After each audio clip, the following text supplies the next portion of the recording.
welcome back to another video. So in today's video I got my dog to choose what I read. Now this was an interesting one. I did do this one in the past, but I thought I would do a remake of it. I'm now going to put the clips in of my dog Storm choosing my books for me.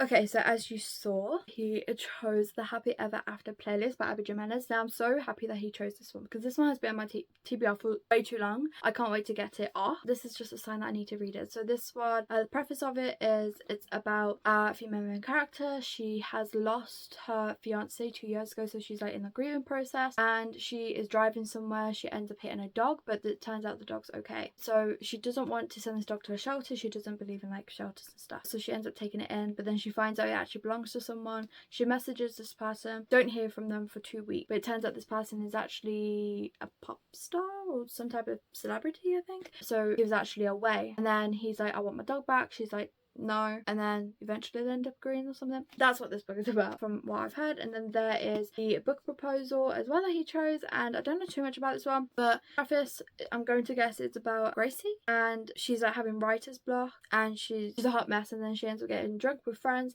and then she ends up messaging her high school crush while she's drunk, and then her high school crush Colin ends up messaging back, and then it's like kind of that's how it starts. And then we also have How to End a Love Story. Now this one was quite a popular one sometime in the summer of this year, and I don't know too much about it except for I think it's about screenwriters. Oh yeah, so this is Helen, the best-selling author who can't write her own happy ever after, and Grant is the screenwriter with the movie star Lux who can't afford his therapist. So I feel like this one's going to be an interesting one as well. So I can't wait to read it, and as you can tell, I think my dog likes the colour pink because that seems to be colours he has chosen, which I find really funny. But yeah, so the first one I'm going to start off with is the Happy Ever After playlist.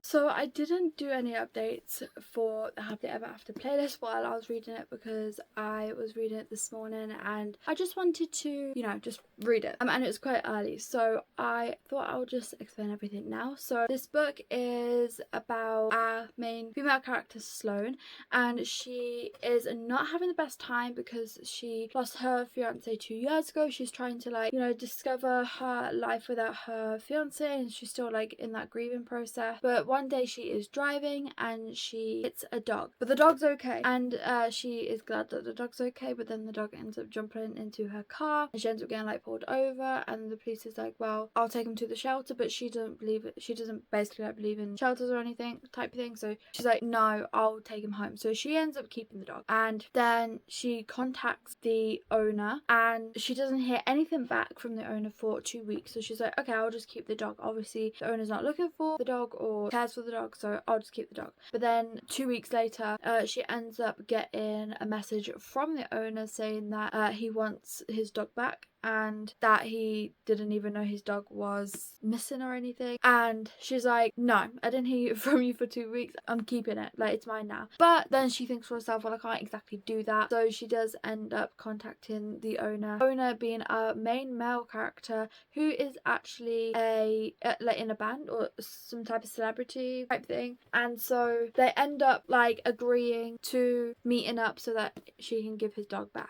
But they end up actually texting, like messaging, and feeling like connection. They're like, you know, they end up actually getting to talking, and I suppose that's when like a romance sparks or whatever. But it is really interesting. I did actually really enjoy this. I loved the dog, it was so cute. I loved the romance in this. I actually really enjoyed this one. I rated it 3.75 stars, as I don't know what it was. I feel like something was missing, and there was parts of the story that I did feel like dragged on for a little bit too long for my liking. Overall, I actually really enjoyed this book. I'm so glad that I have read it, and I would recommend it. I would say so far of the two books that I've read, The Friend Zone and this one, I think I really like this one. I think this one's my favourite so far. I can't remember what I rated The Friend Zone, to be fair. I have had this on my TBR for so long, for years, and I'm so glad that I finally got off my TBR, and I really enjoyed it.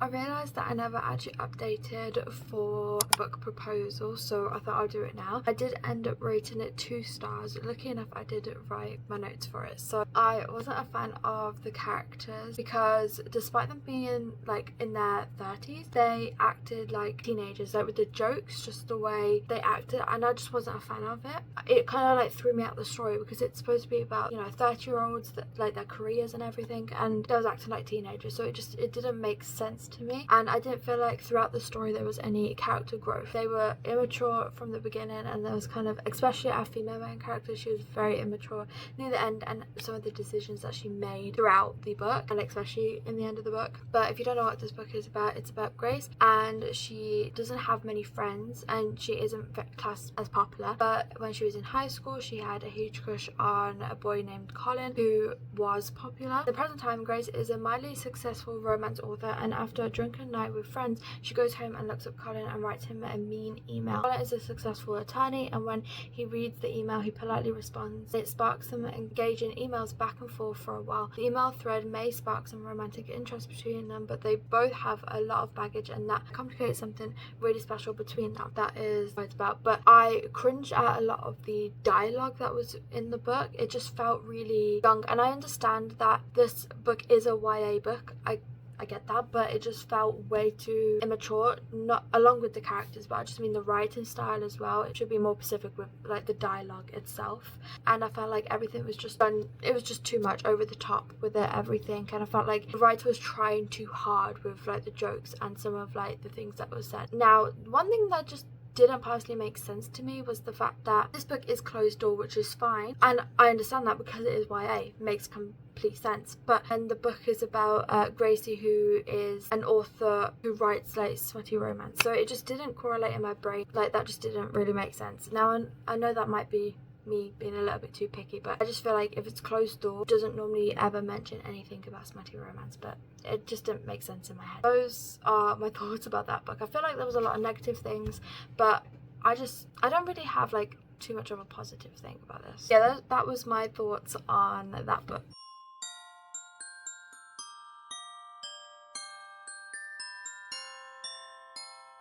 So I finished reading How to End a Love Story.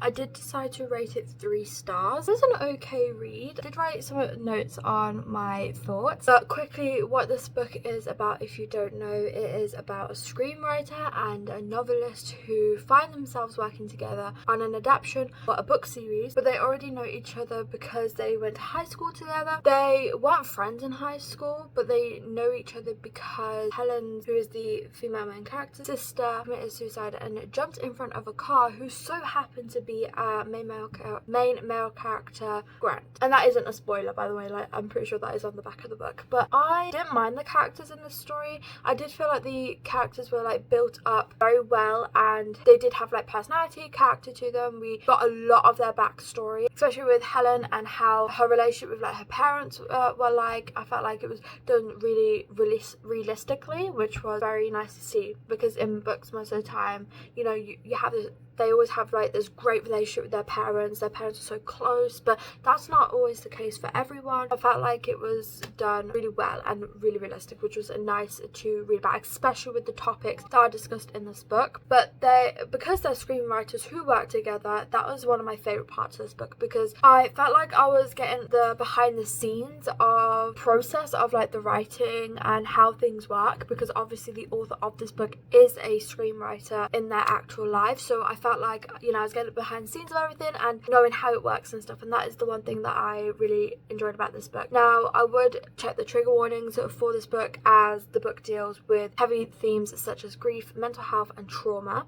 That is like obviously the main part of it, hence why it's also such a heartbreaking story. But I felt like it was written very well, it was done very well, and in a very realistic way, which was nice. The only thing I didn't really like about this one was the fact that it was written in third person, and it was throwing me off sometimes. I'm not a big fan of third person, but I did look past it with this book because of what this book was about and how much I enjoyed it. So I'm editing the video and it turns out I didn't even end it. I seem to just be forgetting quite a few things for this video. But thank you all so much for watching. I really hope you enjoyed. Please remember to like and subscribe and leave this emoji if you're watching until the end. And I hope to see you all in my next one.